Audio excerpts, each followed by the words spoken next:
Hello, welcome back to Podium with myself, Rich Newman, and a few special guests today because Hannah and Katie are off. Hannah's taking some well-deserved time away with her family, and you can catch Katie covering the US Open tennis for 5 Live at the moment too. There is lots coming your way this week, which is why we're releasing this a day earlier than usual. A nice bank holiday bonus for you if you're listening in the UK. It's the Diamond League final in Zurich on Wednesday and Thursday. I'll be there, so keep an eye on our socials for reaction to that, and we'll bring you the best interviews next week. Also, team selection week, and they'll start to roll through, and we'll bring you a bonus episode probably on Wednesday to react to the British team being announced. And road running season is back. The Sydney Marathon this weekend. Later, one of Britain's best ever distance runners, Jo Pavey, European 10,000 metre champion from 2014, will join me to preview that. But I need a co-host to go through the last few Diamond League meetings and set some of the narratives up for Zurich. So how about this? It's a European champion himself. In fact, from the same year as Jo, I think, Adam. It was. Also in Zurich. So in Zurich. A British team stalwart, a world champion in the 4x100 metre relay as well. Multiple sprint medalists. You've already heard from it. It's Adam Gemili. Thank you for coming on, Adam. You've been experimenting a bit with media and commentary a bit over the last few years, right? You're on Zurich as well for 5 Live this week.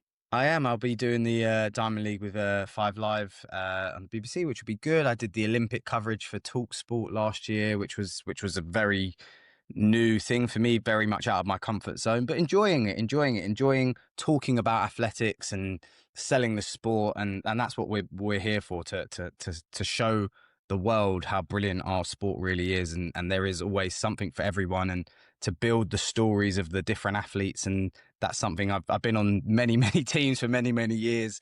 Many a grey hair ago was my first team in London 2012, and it's been brilliant to see the progression of athletics, and any opportunity I get to promote us and talk about us, I take. So yeah, loving it. And I know it's disappointing for you that you couldn't compete at the British Champs recently.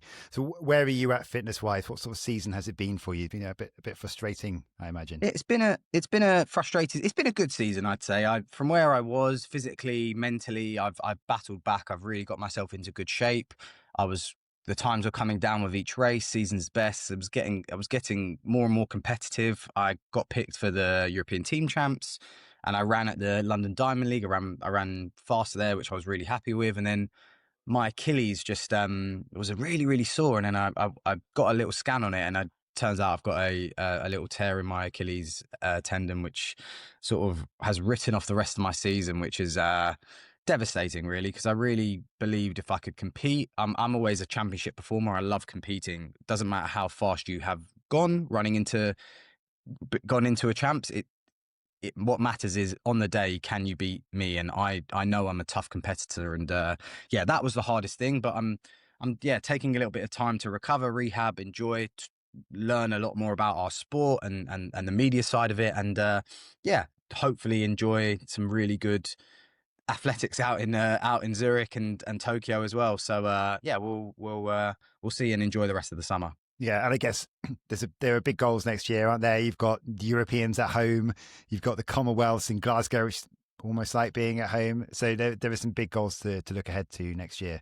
There are indeed, yeah. I mean, a lot better starting point this year. I'll be going into next season than I was last year for sure. A lot lighter, especially on the belly front. So we're in a good spot.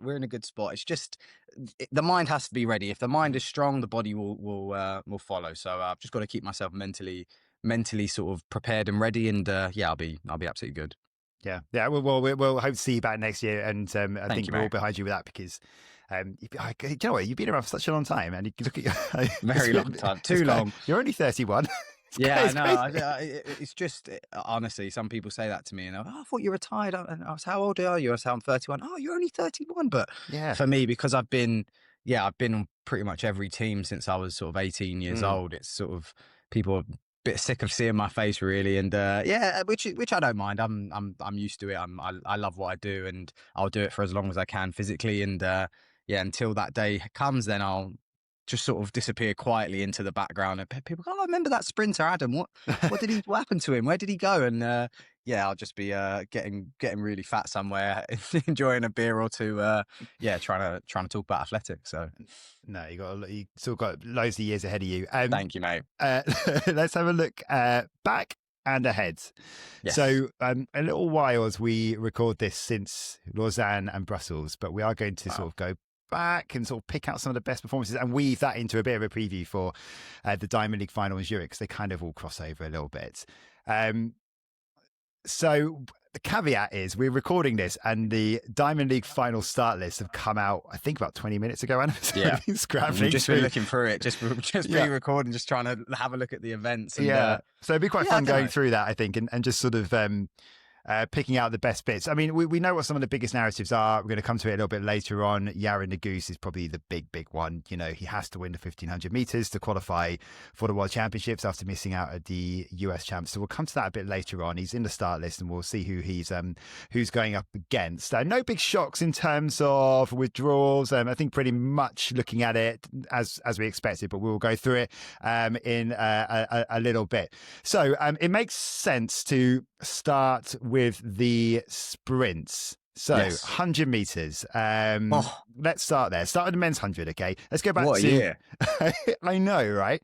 So, I mean, how would you sort of sum it all up in terms of what you've seen so far? Because we've been saying here that it looks like on the men's side, we'll come to the women's side in a minute. We'll do the men's and then we'll do the women's. Kishane Thompson looked like unbeatable, right? And Noah Lyle's been building his way back in, and you know, there's been lots of great performances earlier on the season, grandstand track with Kenny Benderek and everything like that. But how do you see it now? Because Oblique Seville over the last month since London has really shown that he is sort of the dark horse here, really, isn't he? Yeah, which is crazy to say, because you look at the history of the 100 meters in the last few world champs, and he's always been there. He's always been there or thereabouts, and he's just never quite been able to get it right in the final, which is a shame, really. And I think out of all of the guys, he's timing his season the best, like 9.87 in those conditions in Lausanne that's one of the best runs I've ever seen in the 100. He just looked incredible. I think they put the splits out, and I think, what was he, 6:41 to 60 in that rain, which is, yeah. I mean, if you brilliant. haven't seen, I mean, surely everyone listening to this has seen, but the weather was like torrential rain, wasn't it? It was bouncing off of the track. I remember a few them. years ago at the British Champs, I remember they had the same thing in the 100. I remember Zarnell, I think he ran 10, that's right. 10:02 or 10 flat, and everyone was like, oh my God, how did he even get, and Oblique has just gone 9.8. So how fast can he go with good weather, a nice little tailwind behind? I think he's definitely the man to beat. I think what will be interesting is to see how he navigates the championships. Championship running is very different. I think that's also something that will be interesting to see how Kishane does.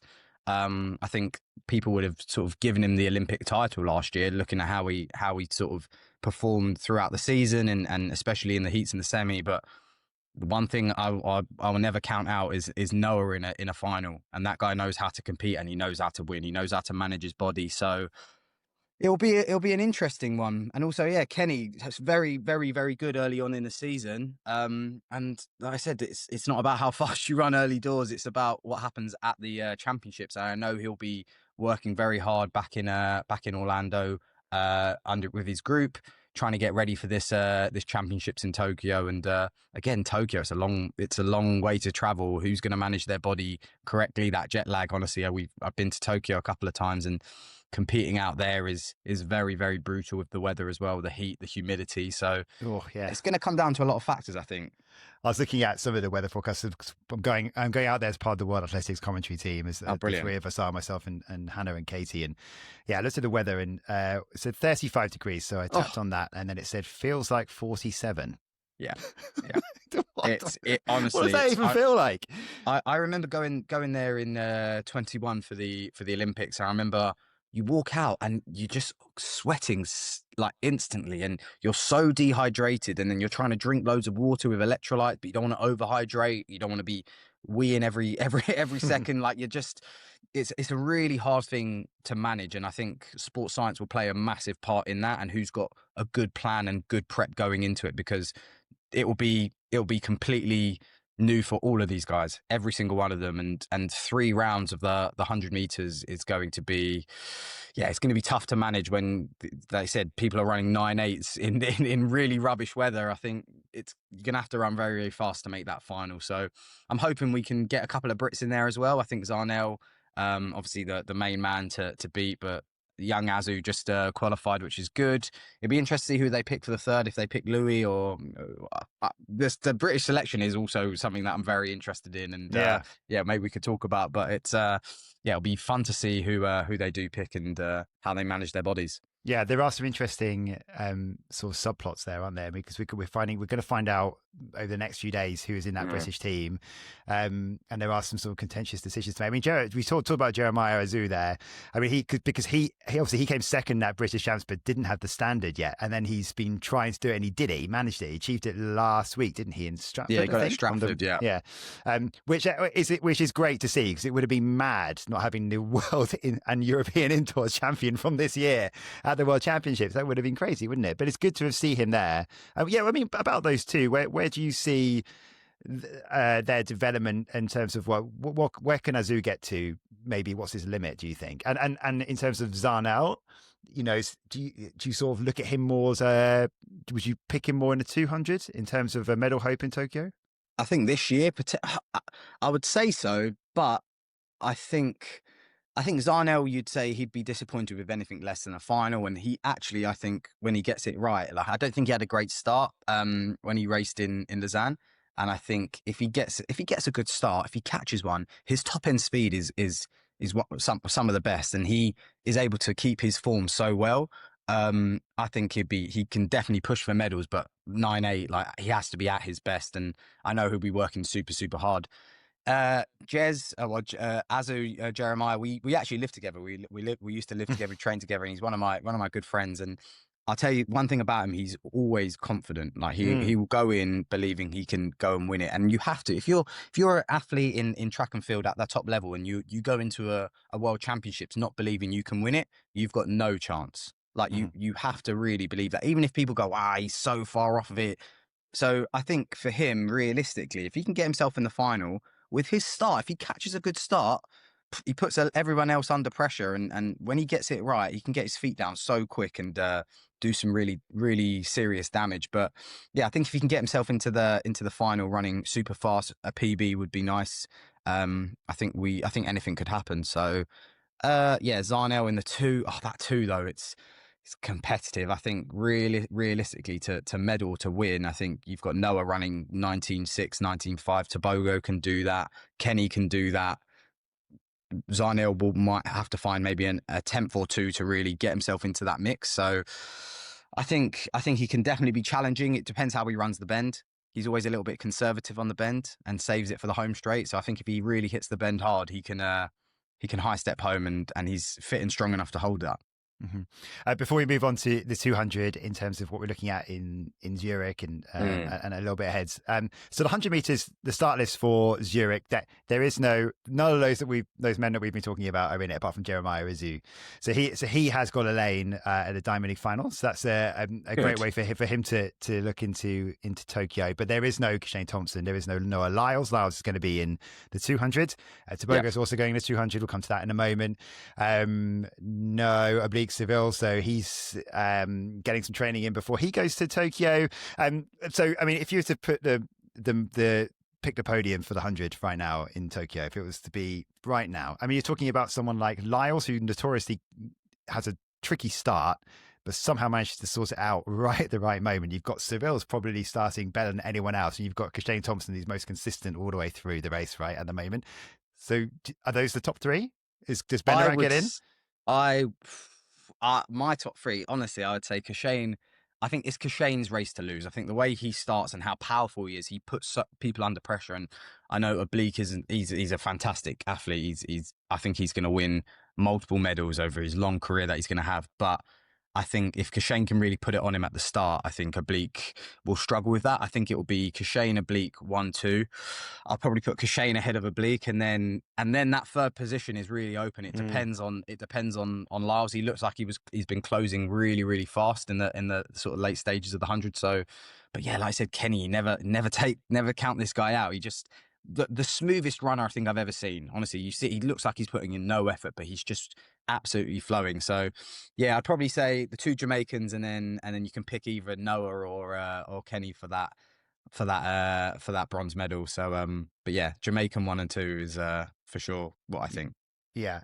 So the quickest in this field on the 100 meters in Zurich is Trayvon Bromell, who came fourth at the US Championships, but he can't make. I need to go through the qualifying thing, but obviously there's already a wildcard spot for Noah Lyles. Yeah. So top three, and he came outside the top three. So it's just going to be ridiculous, really. The strength and depth is just crazy, isn't it? Let's talk about the 200 then. Lyles has the world lead. This is where he is excelling still this season. So he has the world lead, 1963 from the US champs. So he will compete in Zurich facing Letsile Tebogo, who we haven't seen for a little while. He did compete in a 100-meter race in Botswana. That was not weekend just gone, the weekend before that. Mm-hmm. But he's been announced by organisers. He is on the start list. They have been we know their rivalry is quite entertaining, isn't it? It's they've two completely different personalities, and Tebogo, we always see we talked about it on this podcast before, where Lyles obviously gives it the big amp, doesn't he, before the race, and Tebogo always looks completely bemused by it, like he feels like she's a bit underappreciated. Actually, guys, I'm an Olympic champion. It's funny, isn't it? It's so interesting to see. One's American, one's got the American style. He sells it. He makes it a show. We were watching the meet the other day, and he's got his obviously blonde hair, and my girlfriend's like, "Oh, who's that? Look at his hair!" Like, I was like, "Yeah, well, that's Noah to a T. Look at what he's doing." And Tebogo, I think he always just like you said, he just looks like he's just sort of like so lackadaisical, just like, "Oh, I'm here, yeah, cool." But he is the Olympic champion, and when he gets it right, like his stride length is just incredible, and I think the way Noah will win that is if he beats Tebogo off the bend. I think if they come off the bend together, I think Tebogo's top end is very dangerous. He does a lot of 400s in the early part of his season. He's got that Botswana. He's part of that Botswana 4x4 team, and he has really got that strength. But this year, I'm not so sure. Post Olympic year, I think everyone's body's a little bit battered from the Olympic cycle before. Mm-hmm. I think mentally he's probably got a lot more responsibilities this year, being the Olympic champion, especially back at home in Botswana. Like, he will have a lot more pressure, and you are a completely different athlete when you're running with that expectation and that pressure. And that's something Noah thrives on, and Tebogo this year I think is a hard one to judge, but in the future we'll see sort of how he copes with that. But yeah, it's going to be a good head-to-head, and hopefully Tebogo can get himself into really good form. 19.6 though is not slow. Like, we're saying 19.6 and it's a bit underwhelming. Like, yeah, only 19.6. 19.6 is it's ridiculously fast. So yeah, but it means he is beatable because there are multiple guys that can run that and faster. So yeah, it's going to be a spectacle for sure. For sure. And just to say as well, the weather forecast doesn't look amazing in Zurich either. It looks like it's going to be heavy rain. That's what's forecast at the moment. Not as cold, I don't think, as Lausanne was, but heavy rain. Let's hope that doesn't happen. Let's hope it stays away. Let's hope it changes. I think right now, as we record it, it's beautiful in Zurich. We don't need another meet like Lausanne. That was honestly... We don't want to finish. What was that? That was chaos. I've never seen anything like it. It was just, mental. I see them scraping water out of the long jump, ball. I was like, what is happening? They just need to shut this down. It was pretty underwhelming, to be honest with you. So hopefully Zurich the weather can last and the sunshine can stay out for the athletes. Yeah. So I guess if you're looking at potential other contenders there, Alex Ogando's there, Rob Very Gregory, consistent. I guess. Yeah. So I mean, there could be a few upsets in there because we don't know what shape Tebogo's in either. That would be most interesting, I think, just to see where he's at, as we've seen Lyles build through, and Tebogo, we don't really know where he's at. In terms of the women's events, Melissa Jefferson-Wooden wins in Brussels, unbeaten this year in the 100, 9 from 9 now. Only one defeat all season. That was in a 200-meter race, and that was while she was doubling up in Grand Slam track and early season. So it's kind of like mitigating factors there, aren't there? She's gone home, so she's not at the. Unfortunately, we're not going to get her at the Diamond League final, but we do get Julian Alfred back. We didn't know where she was. She's been announced for the final. She's in the start list. Not raced since London on the 19th of July. All this speculation about. Is she injured? Is she all right? I think there's sort of like some murmurs coming out of St. Lucia saying, "Nah, she's all right. We know we know what we're doing." But she lines up. So Julian Alfred will be there. Just looking at quickly some of the other athletes in this. You've got Dina Masher-Smith is lining up. Tia Clayton is having a good season too.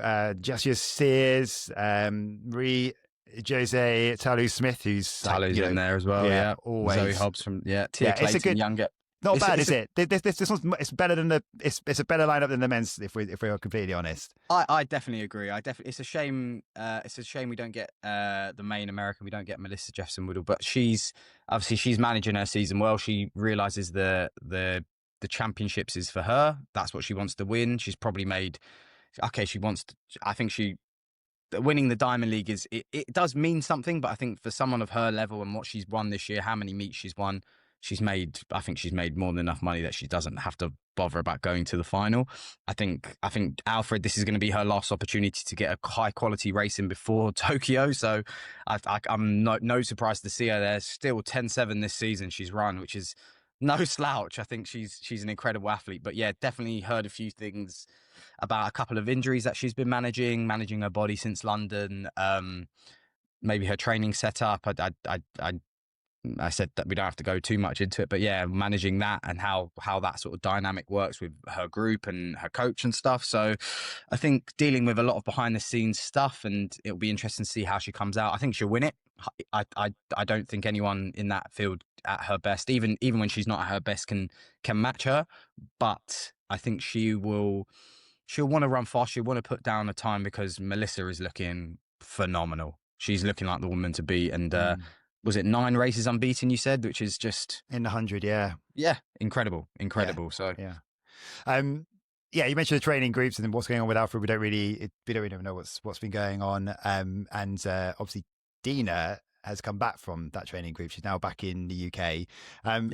And she looks to me, I mean, Adam, confidentiality or what you've heard and stuff. Well, I don't want you to go into we don't want to get into any kind of trouble here. But from what I can see from the outside, it feels like she looks a bit more like herself. She looks like, or maybe a weight off her shoulders. She looks a bit more happy.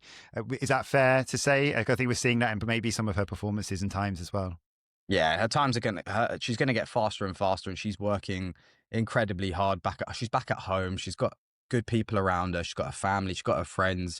She's in a mentally a really, really good place, and I can see her just getting quicker and quicker, and definitely getting competitive, and hopefully getting back to the best of Dina that we've seen, getting close to that 10-8 that we know she can run, and maybe even dipping a bit faster than that. So I think she's had a very tough season, managing a lot of stuff, but I'm very glad she's made the move home. She's doing a lot of good work. She's around familiar people, and that is when we get the best of Dina. For me, I always see Dina. I remember meeting Dina when she was like 13, 14 years old, went down to Norman Park, and you just see this girl absolutely peppering all the boys, and that's the Dina I love to see, like the old school club athletics. She trains where she sort of grew up, and club coach, and with a normal training group. She doesn't have to train with load of superstars, and she makes it work for her. And I think, the best of Dina is yet to come. And again, a championship performer. We know what she can do. She's been the world champion before, and knows how to get her body through the rounds, which is, like I said, the most important thing at championships. Yeah, as I say, these start lists dropped literally before we started recording, so they are both. We haven't really completely poured over it. She's actually in the 200 as well. She's doing the 2. Well, she's announced in the 200. Do you wonder whether some of these lineups will change a little bit? Would you really see her doubling Most up? Definitely. I mean, yeah. So she's announced in both. So we'll see which one she ends up going in. Maybe she picks one over the other. There's how long between them? An hour and a half. Between, what do you reckon? It's good training. It's good training. It's would you take the risk this close? That's the thing. It's risky. Would you? I think she's fit enough to do it. I think she's not had too many big injuries this year. She's managed her body pretty well. I think if she's fit and healthy, I think why not? Why not? I think that's what she'll have to do in a few weeks' time in Tokyo. So she should just, yeah, she can get her through the 100, and I think the 200 is her better event. I think it's an event that I think she wants to do better in. As a former world champion, I think she will. Yeah, I think she'll go into that hoping to. I see Amy's doing that as well, and Yeah. obviously Amy, you see what Amy's doing this year in the two. And I trained with Amy as well, and honestly, that girl was a beast, and she's so confident. And yeah, I think she can definitely get under 22 seconds. So a little bit of pride and a little bit of ego, I think, between those two. Who wants to win? Who needs to be the best of Britain? And I think Dina wants to maintain her queen status and yeah, be the Britain's number one. Yeah, well, I was good. That's what I wanted to ask you about. Is about Amy, because I know how well you know her and having trained with her, and this has been a breakthrough year for her, right? And she looks she's so consistent, in terms of that improvement too. You know, she's not just been saying, she's been saying multiple PBs and getting better and more confident, just as like a better race performer as well. I saw it at the British Champs, nearly beat Dina. I mean, right on the line. She probably could have if she didn't dip about 4 meters early. She exactly. So, what do you like most about her than what you've seen firsthand? So, Amy's an interesting one. So, I started training with Amy, and I know how talented she was as a junior, and she suffered quite a bad injury. I think she tore a rec fem or something, and it took her a very long time to get back to running. Get that when you have a big injury like that, you have to remind yourself and train yourself how to sprint again, how to run, get back to that form, and trust your body again. And that's the hardest thing as an athlete, is trusting your body 100%, especially in a sprint event when you're operating at 100%. Like I say, slow. I don't want to say slower events, but events where you're not giving it all out, your eyeballs out. You can manage your body a little bit more. In the sprints, you have to be 100%, and it's so hard to get that. And we're finally seeing a healthy, confident Amy. Our first week of training, she honestly, it was like she'd been in a senior group, and in our group we had Olympic medalists, gold medalists, world championship, world record holders, and she came in and there wasn't a single bit of like shyness about her. She was so confident. And that is Amy's gift. She's so confident. For me, I think being at a championships is going to be important for her, how she manages her heats in the semi-final. But I think she can absolutely get herself into the final, and we'll see a lot faster running from her this season and in her long career. She's got a great setup out in Italy, in Padova. Coach Marco knows how to manage her body. He's a great coach, and very technically very good. And yeah, they're gonna really, really work hard to be competitive in Tokyo. And I think Zurich will be a good test for her just before going into that, to really get herself and potentially even be competitive for the diamond. I think she's got a chance to get in that mix and dip for the win. Do you look at her and think as well she's got big potential to improve so much more? Massive potential. Yeah, she's still growing. She's still developing. She's still learning a lot. And you do your best learning from your worst races. And I think she still has a lot of experience to get at championships as well. And I think, yeah, we haven't even seen close to her best. And if she can stay healthy, which I know they're working really hard, they train very hard, do a lot of S&C, a lot of gym, a lot of specific stuff with her. Yeah, I think she will be super competitive and a star of British female sprinting and European and hopefully world sprinting for many, many years to come. So yeah, I love Amy to bits, and she will be a superstar for sure. If we look at this race, this is one of those kind of American wildcard battles, actually. I mean, Battle, who's actually in the race, she's already qualified. But if you look at the others, Brittany Brown, who's the Olympic bronze medalist, she didn't qualify in the US Champs, so she finished fourth, so she needs to win here. Same situation for Mackenzie Long, if she wants to make the team. Same situation for Jenna Prandini. So a couple of Americans there. And there's one who's already on the team who could deny them all a spot. But I mean, technically, Brittany Brown's the world number one in terms of the world rankings, if you look at it that way. I don't know if you're a big fan of world rankings. I prefer looking at form. World rankings are interesting. Leads. Yeah, world rankings are interesting. I don't know if there's a better system in place, so I think that it is what it is. But I think I'm definitely more about form and current sort of head to heads. And but she is, like I said, currently the world number one. She's only got season's best of 22-1, and I think a lot of those girls can definitely go under 22. So this is going to be like a little final themselves. As you said, a lot of people fighting for those wildcard spots. So expect the girls to come prepared, fierce, and ready to run fast. Let's just hope the weather stays good for them, I guess. Yeah, let's hope so. Okay, let's just talk quickly before we move on to some of the other highlights for Zurich away from the sprints. What's your view at the moment on what's going on with Sha'Carri Richardson in terms of her form? I mean, interesting year, not just on the track, but off the track as well, which we don't need to get into. But, you know,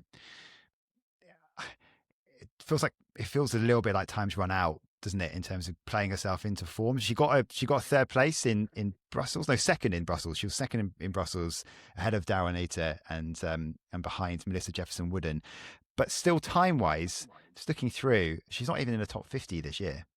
Sha'Carri, I think no one would have expected especially after last season, what she did. But she is certainly a spectacle. I love watching her race. I love watching her form. I think she's one of the most beautiful sprinters, like you can see in terms of form. Like she glides along the track, and for such a petite lady, she produces such power and such precision. And I think, maybe this year, maybe not so much. I think she's had a lot to deal with on and off the track. I think we don't need, like I said, we don't need to get into that, but that does have a massive effect. And you are a different athlete when you run with that expectation. And even though she's done it years and years, but when you have a title like what she's had, people always expect, and being American, people always expect you in the sprints to go out and win. And I think, I'm not sure if we'll see her challenging for the medals this year, but I think if she can get it right, you saw her top end coming through in Brussels, I think it was, and finishing, was she third in Brussels? I think she was. She was second in Brussels, just ahead. Second in Brussels, like you see the world class eliteness of her coming through, but whether or not she can run 10.7, 10.6 this year, I'm not so sure. So it'd be interesting to see. She's never count her out. Like, the one thing I say is never count out any sprinter on the day she can compete, but I think a tough job to really get herself on the podium. And that's going to be very hard for her going back to America and going for the next season and the years ahead. Okay, let's move on from the sprints for now. I mean, getting your insight, all that, Adam, was incredible. So we'll fly through some of the other bits, but there were some good lines to talk about. A while since Lausanne, like we said, but worth flagging again since we haven't done a podcast since then. A second win for Keely Hodgkinson in a tougher race, but again looked at a class above. I mean, look, Adam, unfortunately, you're someone who's had to deal with a number of injury issues throughout your career. You know how hard it is to bounce back. How impressive is it that she's come back in this form? I mean, we're talking times that are like 2 seconds better than anyone else, basically, when she came back, having not raced for over a year. I mean, so how tough is that? But also, how well managed has that been? Yeah, massively well. They trust they know their job in that camp. Trevor, Jenny, Keely, her family. She's got a great setup around herself. I think M11 Track Club, I think they're called. Yeah. They are honestly, they know what she can do. She's a generational talent. They know they need to protect her. They know they just need to get her healthy on the line and let her magic happen. And I don't think this year anyone will get close to her. I think, her second race in, she ran one of her second fastest times ever, or second fastest British time. Like, she's just brilliant. She's so brilliant. She makes it so effortless. She's so much better than everyone else. And so she can afford to have a whole season of not racing, come in and set the time she's running. And I think she's only going to get faster. I'm surprised not to see her on the start list for the final, which I thought maybe they make an exception or let her in or what. But she's I think it's her title to lose in Tokyo, and I think she manages her body well. She's got to be able to run the rounds, which I think is what they've been preparing her for. She could have raced in London, maybe not at 100%. She could have raced throughout the season, but why would you do that? Because no one remembers who wins this Diamond League or that Diamond League in a few years' time. What they remember is who takes the world title, and that's always been their priority, championships. And I think they're getting it right and coming to form at the right time. And that group is just brilliant. You see, obviously Georgia as well, Georgia Hunter Bell. There's so much talent in that group. So whatever they're doing over there, they need to keep doing it because it's working and it's fantastic. Yeah, and along with the likes of Dina and Amy, and Josh Kerr and Jay Whiteman, and they're just so good for the sport, aren't they? For in this country in terms of inspiring people to take it up. It's what we need. It's what we need. We need to inspire the next generation of athletes in this country. That the appetite is there. Honestly, like I coach twice a week at my local athlete, and the amount of kids that we have coming in, and at some point when they get a bit older, they lose that sort of love for it. And the more role models you have, like you said, the names you mentioned, the Joshes, the Keelys, the Dinas, the Amys, they can familiarize. They can. Do you know what? I see. She's just she's from down the road, or she's. Look at what they're doing. They're running on a world stage against this and that. They're going to world championships. I can do that. And like I said, the bigger names we have for athletes in Britain is the better. And we've had a lot of older athletes that have stayed around. I say myself, one of them. You've got the Lauras who have been around for so many years, the Katarinas, and we need that next generation of new talent and new crop to come in and be themselves. And like I said, Josh is very different to a Keely, who is very different to a Dina, who is very different to a Molly Caldry. So the fact that we've got it over so many different events now is what I love. And yeah, hopefully we can continue to grow athletics at the grassroots level in Britain and progress, and we'll see much more talent. Yeah, absolutely. As it stands, and this will probably change for some people who've probably listening to this podcast, and maybe the British team's out already by this point. But as we talk, we don't know whether Georgia Hunter Bell is going to double up and do the 8 and the 15. She's on the start list for the 8 in the Diamond League final in Zurich. So she's there. Also in here, we've got Audrey Vero. She is now the second fastest in the world this year. She put down 1:56.29 at the Swiss Championships. Talk about young talents that are coming through. She's super exciting. Sigrid Deguma is there as well, who had the world lead for a while. This is going to be a really good race. Prudence Thugadiso. So it's missing some, but the big hit isn't, well, really only Keely, I guess, at the moment.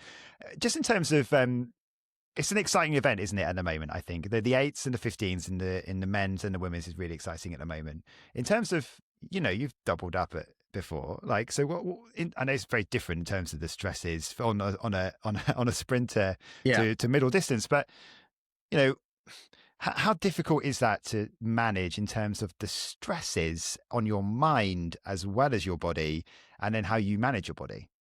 I think it is. I think doubling up it's definitely doable. It's not something that's always been encouraged in Britain. I think for many years I've wanted to double up and been told, no, you're not allowed. Don't do it. It's interesting you say that. That's something that Hannah says a lot. That's what we're told. That's what we're told. We're told not. And when I got when I was old enough where I thought, you know what, I don't need to. I'm going to do it, and I qualified myself automatically. I think it was 2019. But for years before that, I'd wanted to double up. And I think someone like Georgia, I think she's fit enough to do it. Like she trains so hard. They do so much work every day at training. The mileage they put in on their body. The hardest thing I'd say about doubling up is the mental side of it. It's mentally, especially when you're at a championships, it's very draining. Like you get massive adrenaline spikes, and you've got to bring your body back down and rest and recover. The next day you go again, and the next day, and she's going to be doing that for 4, 5, 6 days if she does double up. And like I said, the hardest thing to manage is the mental side of it. She's someone that's so confident. Like I remember seeing her at the British Champs and talking to her, and we were talking about her doing the 8, and she was like, "Well, it's one lap of pain rather than 2." And she's like, "That's how she sees it." She's got such a genuinely, I don't want to say naive, but she just does it. Like she just doesn't even care. Like she's like, yeah, it's just another race, just another a lap to run. And I would love to see her double up. I'd love to see her double up, and I really believe she can get herself on the podium in both events. And yeah, in Britain middle distance, we haven't had someone that's done that for years and years. I think I couldn't even tell you the last time. Maybe Kelly Holmes, even, to be honest with you. So. Well, this is who George has been talking to. She came onto this podcast, and it was about probably a month ago now, and she didn't know what she was going to do. And I think every single interview, it seems like she's changed her mind. It depends what mood she's in as to whether. But we're gonna be put out our misery soon. We'll find out. It feels like to me she might just go for the 8, but I don't know. With the form that Keely's in, what do you maybe you do double up now? I don't know, because she was probably a gold medal favourite until then. We didn't know what shape Keely was in, and now maybe that form maybe changes the mind. But she would have known as well, because they're in the same training groups. Like, you go around in circles, don't you? Exactly. Which probably we're talking about it and going and changing our mind every few seconds. Imagine what she's doing. Well, we'll get put out of our misery. Yeah, we will in a few days. So I think again, if she's healthy, I think she should go for it, because she's got a great chance in both. So yeah, in Brussels, the women's 1500 meters was won by Nikki Hiltz, and Nikki is our next podcast guest. So so tune in for that later this week. Ahead of Linden Hall, yeah, it was a really good race, because Linden Hall really took this race on. Linden Hall is in the lineup for the final. Nikki did say afterwards that they were thinking about whether they wanted to do it or not. They decided not to do it, so that's being skipped. So Linden Hall is in here. Jessica Hull, another Aussie, will go off as the favourite. She's recently been on pacing duties for Faith Kipyegon in an attempt to break the 3,000 metres world record. It was the 3, wasn't it? Yeah, it was. No, Faith Kipyegon we knew wasn't going to be in Zurich, so she's not here. But it looks like a good race. Jessica Hull in there, as I say. Berka Halem's in there. Linden Hall, Sarah Healy.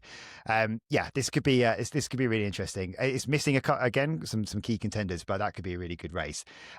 Just before we move on from the 1500s, just want to mention Laura Muir, Adam, because I mean she's back and she has some rotten injuries. If you're listening to the podcast, a big applause from Adam. I mean, it's 3:57.63. She was 4th. She said she felt good. She could have gone faster. I think it's like 20 seconds quicker than she managed this season. She's only really coming back really late. And she got the qualifying position she needed to do in the British Champs, got the job done there, and now she's just working her way back. And I think, I mean, you would have been in how many squads with Adam? I've known Laura since we were junior. We were on the same junior team together at World Juniors in 2012, and we've been, I think, pretty much every year we've both been healthy since 2013. Maybe I think her first champ, if I remember, was like Moscow or something. It was. Moscow. And she's not missed one since. This is going to be her 7th straight World Championship appearance since Moscow. She's incredible. She's had I love Laura so much. I've got so much love and in my heart for her. She's an athlete who inspires me when I see her training, and especially some of the stuff that she's had to go through, her old setup and injuries that she's had to deal with. She was one thing that's hard that I see for Laura. Like she was the golden girl for in middle distance. She was the first one to really come out and start, of this generation, of this era, to really come out and start getting competitive. And then all of a sudden Gemma Riki came along, and then Keely just came along, and it's hard to sort of go from when everyone's holding you on such a pedestal to the next sort of year. Everyone sort of like almost forgets about you, and she's always got that hunger, she's always got that fight in her, and she's healthy and she's fit, and she will get faster and faster. And yeah, for me to see her still being competitive, and I still think she's got a lot more to show, and I think we'll see that. And one thing I say about Laura is she knows how to fight at a championship. So I think, never count that girl out. And I will be cheering and screaming my absolute lungs off for her. And because she's a good person as well. She's just a good member of the team. Gives time to everyone. She's definitely come out of her shell a lot more from when we were juniors to seniors. And she's a brilliant human. So I have a lot of love for her, and I hope the British public really get behind her and give her all the support, because she is she's a true British athlete who will fight for. She's got that jersey on, that British jersey on. She will fight and do her best for everyone. So I'm so happy to see her back, and I know she will smash it. Yeah, we'd love to see Laura back, and let's hope she can. It's just great to see her healthy again and looking happy again doing this. Okay, so just a final few that we're going to concentrate on because again we're going to go through everything. We don't have time to do that, and I don't want. We've said it several times this podcast. Don't want you getting bored of us, for goodness sake. But look, the one that everyone's talked about is the men's 1500, and it's because it's the reason why is this is the highest profile athlete who's missed out on the World Championships probably this year, and it's Yared Nuguse. And Yared Nuguse is one of the best 1500 meter racers in the world. You put him start of the year, you still would have put in maybe top 3, potentially for a podium spot in Tokyo, or at least around it. And obviously, he missed out at US Champs, and that means he's had to go all in on the Diamond League, which may not have been his plan, racing a lot more than he probably expected. He has to win. He has to win this Diamond League final. But standing in his way, as he has done for the last few races, is Niels Laros. So we'll come back to Negus in a moment. But Laros, I mean, how much have you seen of him, Adam? I mean, he's he won in Brussels. He's so exciting. The talent, the depth in 1500 meter racing at the moment. You've got the likes of Josh Kerr, Cole Hocker, Jakob Ingebrigtsen. We don't know what. You don't know what shape he's in. What shape he's in. We don't know when he's going to just commit to the 5,000 because of he's missed so much speed. But Laros, he's just he's the real. He looks the real deal, doesn't he? He looks like he could go so much faster. Probably my favorite event to watch this year, and seeing him and like, he just looks strong, doesn't he? He's just looks like an absolute animal. Like, he's just fast, and I think.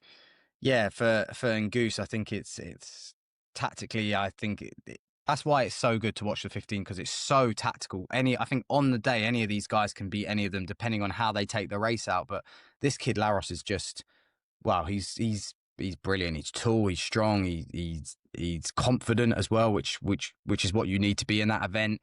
Confident enough to sit and rely on your kick when.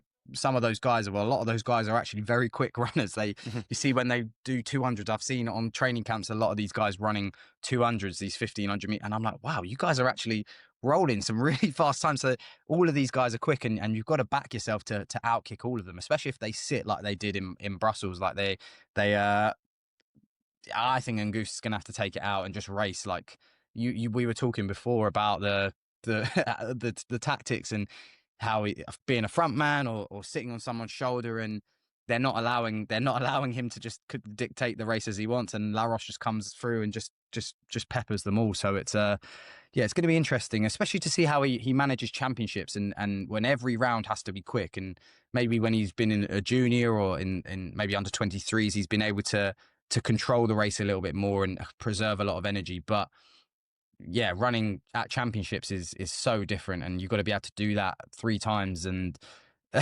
it's tough. It's super tough on the body and like I said, the mental side. So yeah, we'll see. But I'm excited for this guy and to see this young talent emerge and push the guys of Kerr and Hocker, and hopefully if Negus can make it, then him as well. Yeah, I mean, he's only 20. I mean, he seems to sort of have incredible racecraft, because he's actually one of the athletes in this field that hasn't gone sub 3:30 this season, if I'm looking through it. So Negus hasn't done it either. But you've got Faniel Koech, who's been a breakout star this year. Azlin Abs, who sort of led the way at the top of the standings, the Frenchman. He's done a 3:27 this year.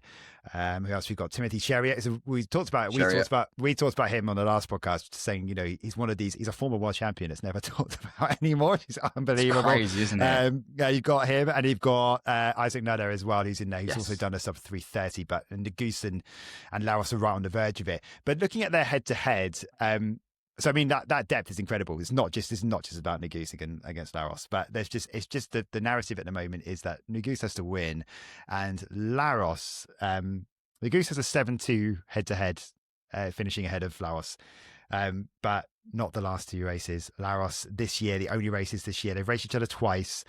Laros winning the Bowerman Mile at Pre-Classic, and then on Friday night as well. So he's got the mental advantage over him as well. And the big thing here is this is all in for Negus. Has to win. How does he win? What do you think he has to do? What do you think he...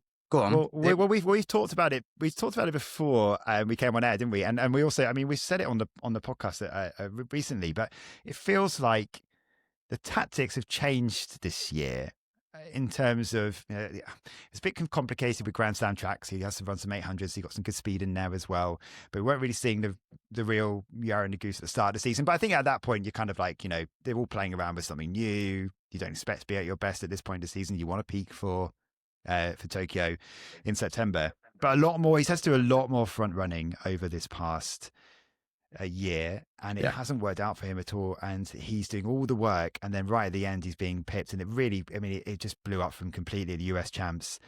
And the meet in Silesia, in Poland, the Diamond League, when he won, when it was Yaron Negus's back, that's when he showed his. We saw the real Yaron Negus there. That was the one who sat and waited and raced. He raced the race. He wasn't taking it all out on his terms. And I think he's just he's usually such an intelligent racer. I think maybe we need to see, that's what he needs to think about. He needs to not he needs to not overthink the race, right? He is someone who can tactically work out races.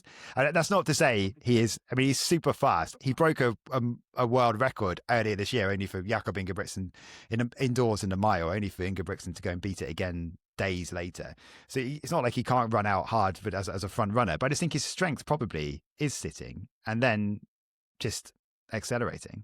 Exactly. I think, well, he's 26 years old. He's still, I don't want to say relatively young, but he's got a lot of experience now. He knows how to beat these guys, and especially someone like Laros, who, like I said, he will sit, and I think he'll realize that the race has to be taken out a little bit harder and see it's tactical, isn't it? That's why everyone loves that event. So I think you're right. Race the race, use that experience that you've got. Don't just rely on a kick or trying to take it out yourself. And I think, work with other people. I'm sure these guys talk to each other. They must talk to each other and say, right, this is, if you're friends with someone, take it out, take this out. Oh yeah, I'll help you. Maybe they definitely don't do that in the sprints, but I'm sure these guys, they do a lot of work together. They see each other all the time, and they can definitely come up with a few tactics to help him get that victory and get that qualification. Because if he doesn't go, which is, who would have said that at the start of the year? It's mad, isn't it? It just shows the depth. It's just mad. So I think we've picked out probably the best talking points from this. Just to mark your card of other things that are going on. We've got the men's 400 meter hurdles, and that means that Carsten Warholm's in there, and he's so good to watch. Love watching. Just incredible. Warholm. He's great, isn't he?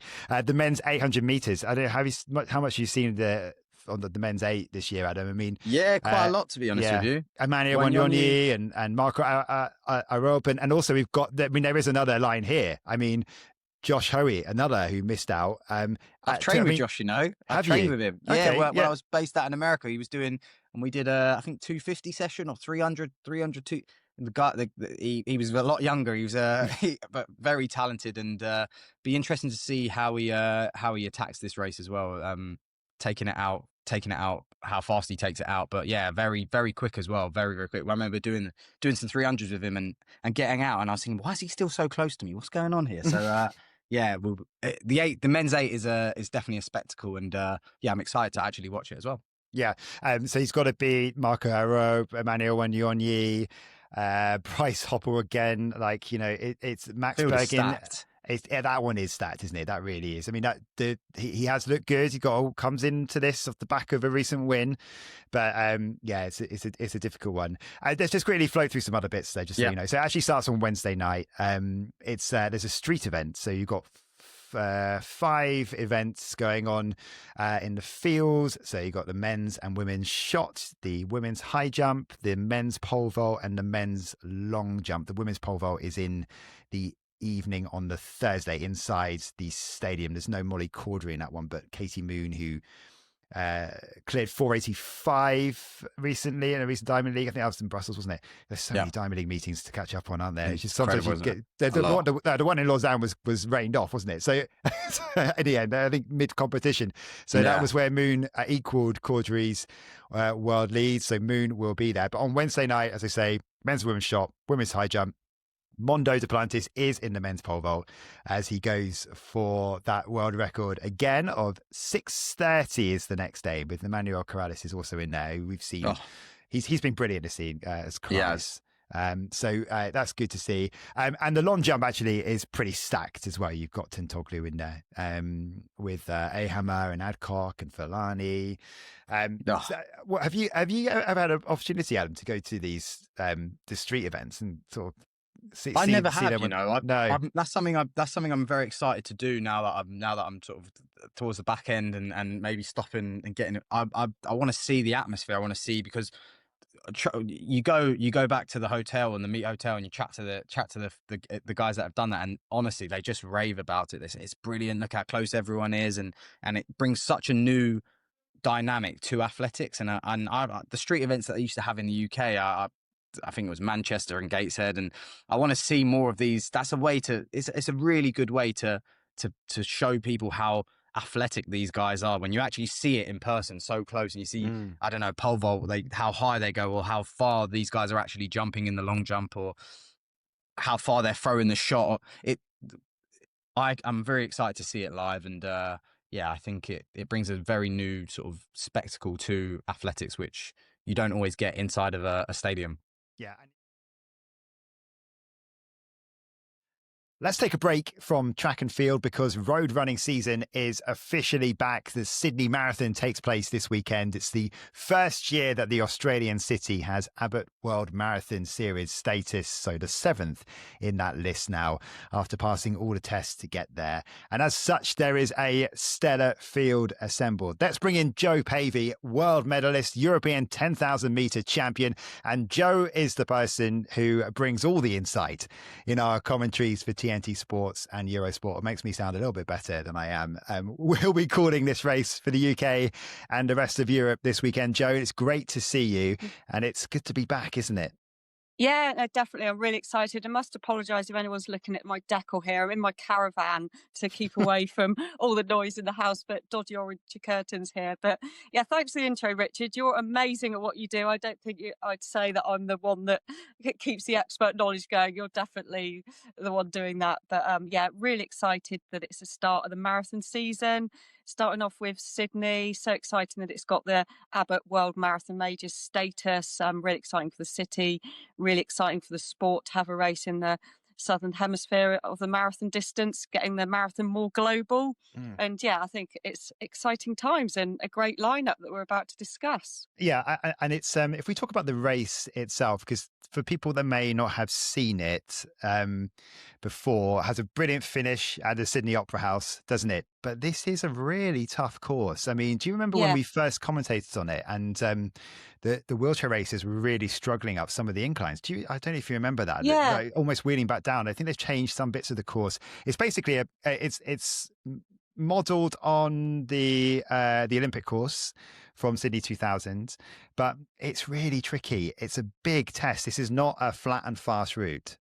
it's a really, really tough course. Of course, like you mentioned, such a beautiful route, taking in the Harbour Bridge, going through Darling Harbour, Loop of Centennial Park, and what an iconic finish really by the Opera House. But it is tough, and you're totally right. We're both shocked to see the difficulty that they had for the wheelchair racers going up the steep parts of this course. And I think they have made a few changes, but it is tough and a lot of twists and turns. They've worked on improving it, but it does make things exciting, doesn't it? Having some of the majors that are, flat, fast, and some that are more challenging. But yeah, it definitely is a talking point of, the race and who's going to feature well on a tough course and who isn't. And a lot of them are maybe shocked that it is as tough as it is.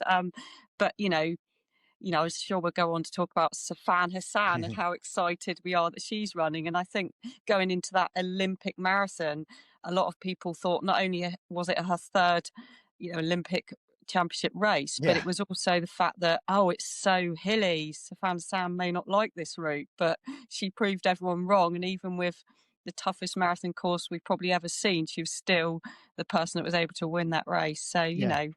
And in an definitely. Olympic record. I mean, let's talk about Yeah. Sifan Hassan now, then, because the two big names that have been assembled here. Well, let's call it three big names across all the disciplines. You've got Sifan Hassan in the women's race. You've got Eliud Kipchoge in the men's, and that's where you've got to start, really. Your first as a major, isn't it? Yeah. And you've got Marcel Hug in the wheelchair race as well. But let's focus on Sifan Hassan first.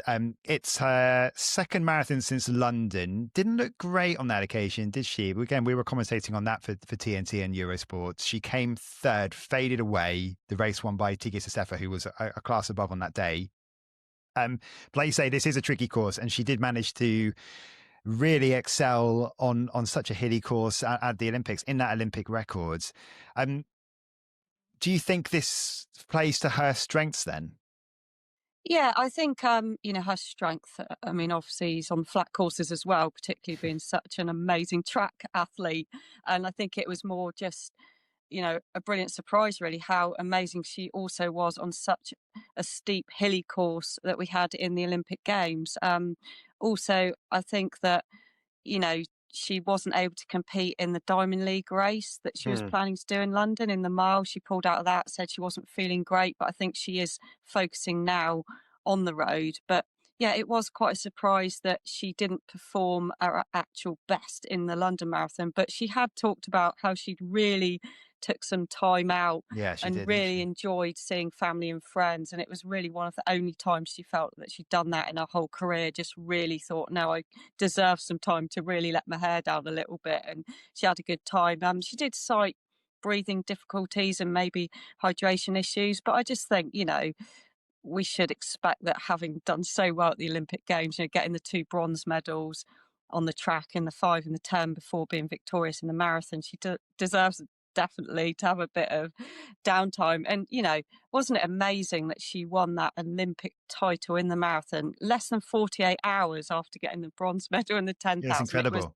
It was absolutely incredible. It was the moment of the Olympic Games for me. One of the, especially in the athletics program, it was just exceptional. Do you Yeah. think that it's really hard to predict what Sifan Hassan does because she does things that are completely different to any other athlete in terms of the schedule that she puts us together for herself? Do you wonder, because it's called being very quiet, we haven't heard much from her. Do you wonder whether she was planning to go to Tokyo and doing, maybe if she raced the mile at London Diamond League, she probably would have got the 1500 qualifying standard, which she doesn't have yet.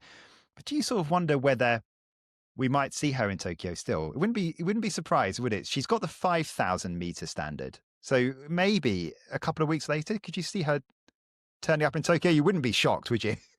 Yeah, I think the feeling from our management team is she probably won't go to the world champs in Tokyo at the moment. But I agree with you, Richard. She's always one for pulling out massive surprises. And I think track wise, it wasn't a good sign that she wasn't able to do the Diamond League. But you could just have a one off few days where you feel a bit ill or whatever, and that could have been it. But I think she is always one to surprise us. And she always talks about the fact that she's not scared because her curiosity takes over and she's more curious about what she can achieve and how things will pan out rather than being scared. So I agree, she could surprise us all. And I'm sure, people would be delighted to see her on the track again in Tokyo. But I know she's also just very focused on doing the marathon season, as in Sydney is a big race for her. It's a big race globally, like you say, to have Eliud Kipchoge and Sifan Hassan in the first time it's a marathon major. It's a big deal, and she'll want to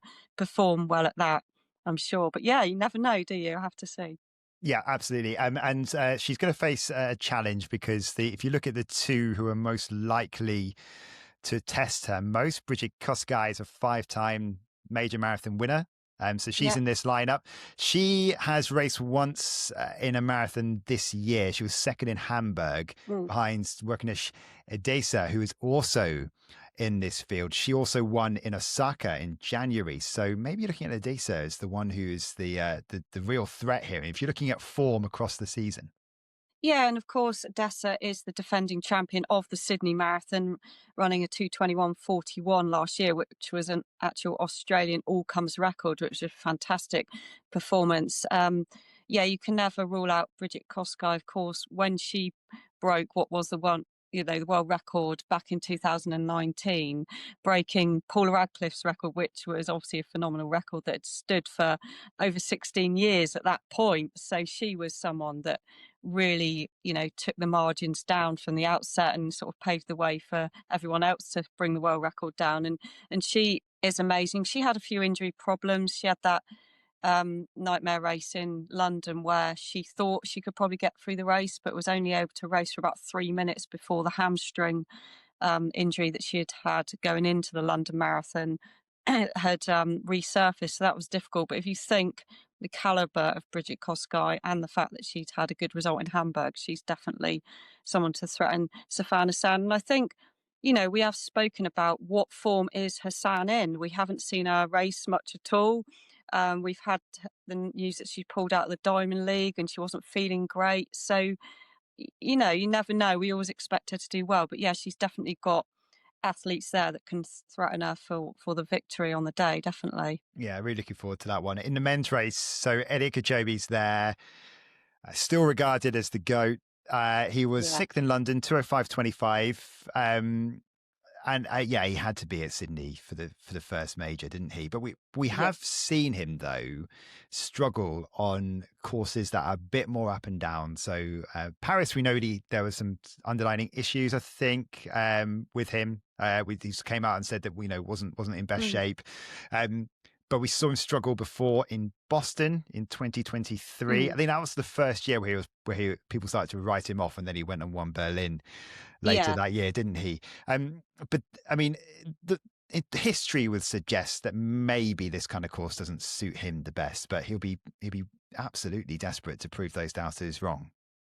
Yeah, definitely. And of course, people might say he's not in the prime of his career now, being over the age of 40. And that was why it was so amazing to see him come sixth in London over the age of 40, running as well as he did. And I think you're right, Richard, he is considered the GOAT. I think it was it 2015 October until April 2023, he won all of his marathons apart from London 2020. We had an ear infection or something like that. He had problems with his ear and he didn't win that race. But he was really unbeatable. Of course, he's got that unofficial sub 2 hour marathon that he did in Vienna, which is also amazing. But he's just been such an ambassador for the sport, not only with his performances, but his ethos for life, his motivational quotes that really inspire people. And it's just amazing. And like you say, you can never rule him out, but it has been those tough hilly courses that have made him maybe not as competitive. It was a big shock in Boston in 2023 where he was really built up to be, oh yes, just another win,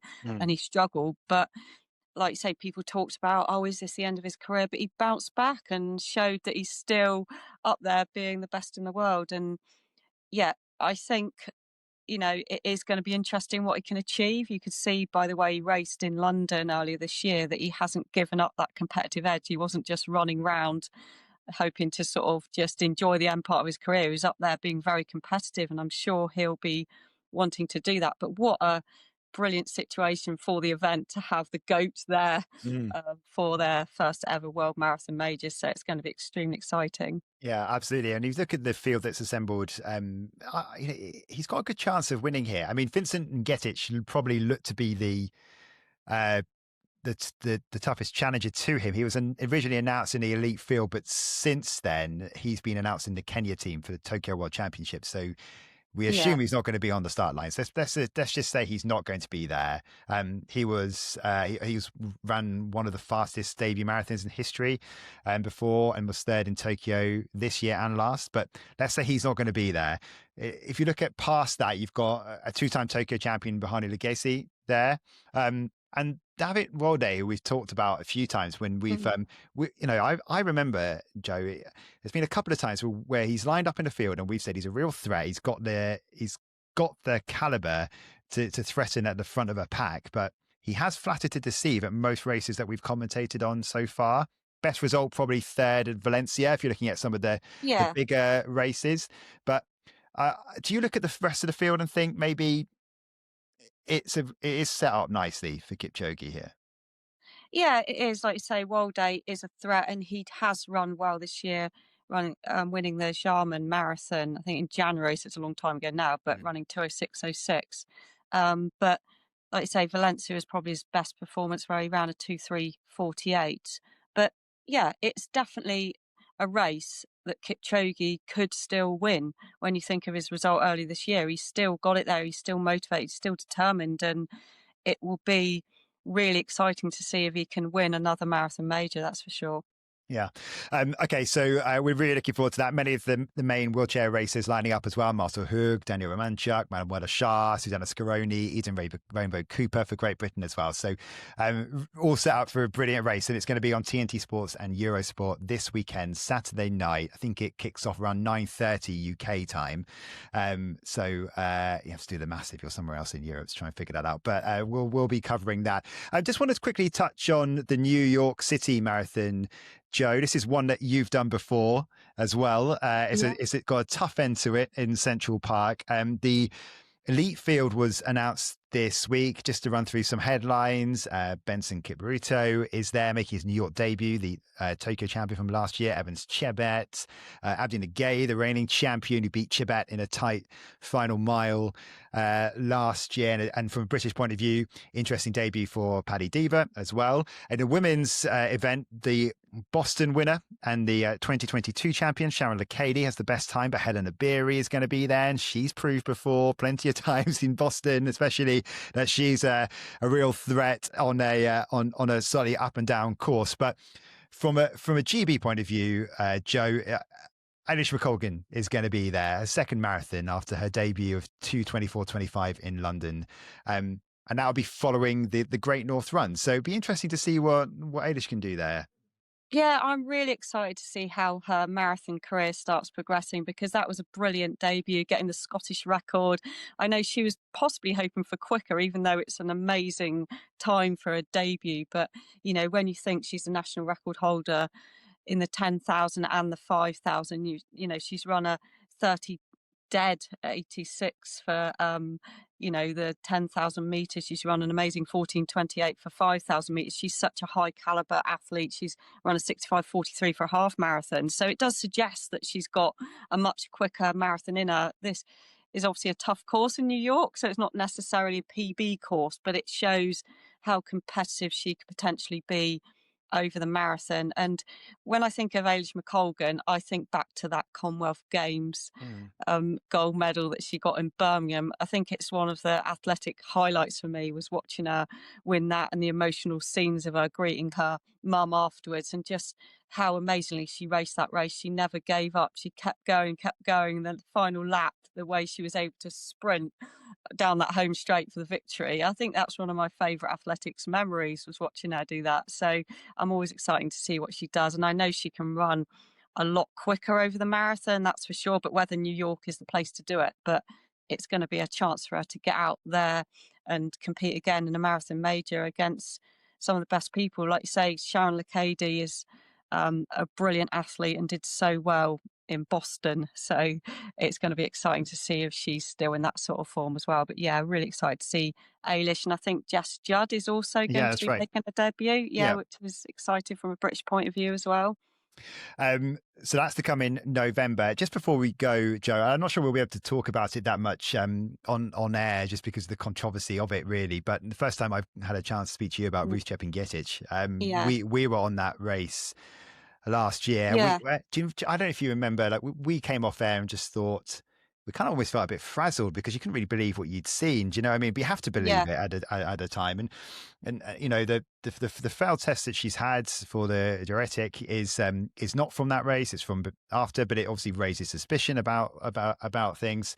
I mean, Hannah on this podcast has said it's the kind of stuff that this sport just doesn't need. It's a real shame. What were your kind of opinions of it when you saw it? I mean, were you? I guess not. None of us would be surprised by it, I guess, but it's not great for the sport. Is it because that world record will, as things stand, that will stand, but Ruth Chepn'getich could still face a ban? Yeah, I mean, this is the thing that I don't agree with, really. I think once someone's caught, I feel like everything they've done should be annulled, and especially when it's something as important as a world record, because that, if it doesn't get cancelled, is just going to be more or less impossible to beat, it seems, because it was so out there. It was like science fiction, really. And I think we all had our suspicions. It just seemed way too much quicker than anyone else had ever run, and on the women's side. And it just seemed like, it's an amazing time for male athletes to run that sort of time as well. And all we could do at the time was report it as it was. You can't start implying that you're not sure about that sort of record, and you just have to talk about the splits that she did, the fact that in other races she tended to go off hard and faded, whereas that time she actually managed to speed up. And as it got to the point where she could maybe nip under, the 2:10 barrier, she seemed to just get quicker and quicker, whereas other events she'd done, she tended to go off hard and faded. And I think when we were commentating on that race, we were saying, oh, this is extremely quick, but her normal the sequence of events is, she goes off crazily and slows down, and she just got quicker and quicker towards the end part. And yeah, it was a difficult one to have to keep talking about really in the coming races after that, because you can't say, well, we're not sure about this, because if you've got no evidence, then, you know, you can't say these things. But I think that once someone gets caught for taking banned substances, it's masking agents, diuretics, all those sort of things. You're not taking those things unless you're trying to mask something, are you? And it should annul anything else. It, you know, I suppose you know, you could say, oh, well, you can't prove she took it then, but it's very extremely likely, isn't it? To be honest, it's obvious. And I think that also as a punishment, regardless, if you're going to cheat, you should take the consequences of it being affecting everything else you've ever done, even in the outside chance that something phenomenal was clean, which obviously in this case it's extremely unlikely. And it is bad for the sport. We want good role models. It was a big media story that got in all the news, you know, all over the world, and it's important to publicise our sport in a positive way and have those role models for, you know, kids and young athletes coming through. And it's just not good. It's not good for the sport, not good for sponsors being attracted to the sport. It's just creates bad feeling and very unfair on all the clean athletes that are out there competing against people like her that are training hard day in, day out, and putting in so much grafting to get results. And then you don't want to be competing against people like that, that's for sure. Yeah, also Joe. Looking forward to seeing you on at the weekend for the Sydney Marathon. So thank you so much for coming on. Really good to speak to you and to get your insight on that. Thanks, Richard. So Sydney Marathon, TNT Sports, Eurosport this weekend. Join myself and Joe for that. Just a reminder, another bonus episode on Wednesday from Zurich. We'll be reacting to the British team announcement. So letting the dust settle a little bit, because it doesn't always go smoothly when these teams are announced, are they, Adam? There's sometimes a few processes that need to be put in. So let's let the dust settle on that one before we do. So lots coming your way, and keep an eye on our socials as well. Podium Athletics Podcast on Instagram and TikTok, where we'll be showing some of the best interviews, and then you'll get all the reaction next week in the review episode. But Adam, thank you so much for coming on today. I hope you enjoyed it. Your insight on the sprinting especially has been like incredible to get you on, and I really appreciate you coming on and giving us your time. No, my pleasure. Thanks for having me. I've really enjoyed it, and yeah, I really am looking forward to Zurich now, and ahead to the Tokyo World Champs. It's going to be an exciting one, and one not to miss for sure. Yeah, well, look, you'd be welcome back anytime, Adam. So we'd love to have you back on. Hope the injury all clears up and you go really strongly into 2026. I think everyone will be behind you. You are one of the favourites of the from British athletics fans. I think. Thank you. Let's hope that all clears up. So that's about it from us then for this episode. As I say, keep an eye on the feeds. There's lots coming your way this week. Thanks for listening, and we'll see you soon.